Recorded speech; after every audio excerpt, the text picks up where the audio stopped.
Hello, my name is Mitchell Pearson and I'm the Training Content Manager here at Pragmatic Works. Today I'm excited to tell you about a new course that we are releasing called the Data Storytelling course for Power BI. In this video, I want to tell you 5 things about this course.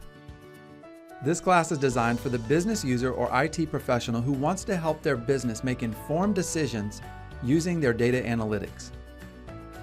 This is a beginning level course that combines an academic and a technical approach to delivering reports and insights in a meaningful way. Some experience with Power BI could be helpful here, but is not necessary. Data storytelling is important because storytelling is the most effective communication tool that we have. By combining storytelling with data insights, we make our data memorable and actionable. Most report developers are great with data insights and the technical side of the business, but often struggle with storytelling. This course helps by applying a repeatable process known as the data storytelling lifecycle.